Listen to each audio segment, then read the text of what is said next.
If you're an artist, I think you'll find my channel interesting for two reasons. One is I do the education thing. I was going to be an art teacher at one point. And the other thing is the entertainment part. If you grew up watching like Bob Ross or any other artist on YouTube, for me personally, I found that to be very interesting to watch. I love the creative process. I've always been a creative person. This is an example of one of my works of art right here. It's a dragon. It's acrylic on canvas. I have some videos where I start at the beginning with gessoing the canvas and sanding it and all that, and go through the whole process. This particular picture I don't have on video.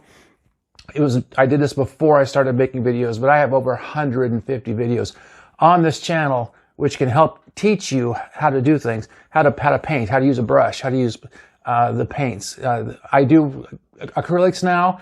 This one over my shoulder, this alien was oil. Did it about 20 years ago. I don't do oils anymore because of it's messy, takes forever and smells. And I like this because it's quick, it's fast, and I don't have to wait to get back into the painting. I don't know how valuable painting is these days anymore with AI. Maybe it is, maybe it's not. It all depends on your opinion. But if you want to spend your hours working on this kind of stuff, and I do, I get lost in the process. I mean, this probably took me 3 hours to paint. And while I was there, I was in a mindset of what kind of brush, what kind of colors, what kind of highlights, what kind of shadows I was going to use. And it was interesting, and it just occupies my brain, and it makes me very happy. And a lot of people paint just for the pleasure of it. At one point, when I was a kid, I thought I was going to do this for a living. Of course, I was never going to do it for a living because nobody makes real money doing this. Art in the park is not a viable career path, I don't think. Even though I'm a gallery artist, I'm gonna brag, I got a couple of my works in a gallery in Lincoln, Nebraska right now. But even if you paint sunsets and flowers and clouds and puppy dogs, the techniques I use here, you can use. And you can watch me do the underpaintings. You can watch how I glaze, all that stuff that's in there. You just need to get past the fact that I'm painting monsters and aliens.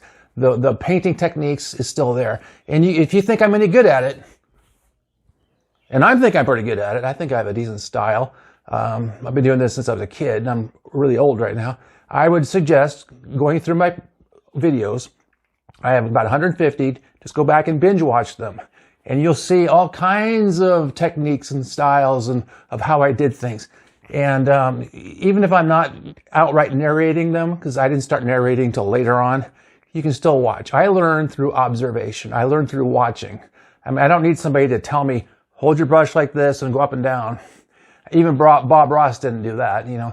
He just kind of made some mountains, made some trees, and you just kind of watched and saw how he did it. I mean, most people, I think, learn through observation anyway. I mean, if you need me to tell you how to hold the brush, and I think that I'm not the right guy for you. You probably learned that in middle school or even before that. So that's my crutch word. I always say, if you want to learn or just be entertained, just go back through the history of my channel, way back to the beginning. Some of my best painting stuff is at the very beginning. I've been painting for 25, 30, 40 years, but all my paintings on my channel are no more than 2.5 years old because that's when I started this channel. And so I hope I can help you out. Even if you don't want to learn anything, I think it's probably just cool just to watch, because I go back and binge watch my own stuff. It's not because I'm stuck on myself. It's just that even watching how I do it surprises me. Sometimes I just wonder, what was I thinking when I decided to use that color? Why did I use blue here? Why did I use that shade of red? Painting metal or even jewels, is a trick to it. You have to learn these tricks. And once you learn it, it's cool. How do you do bark? How do you do the leaves?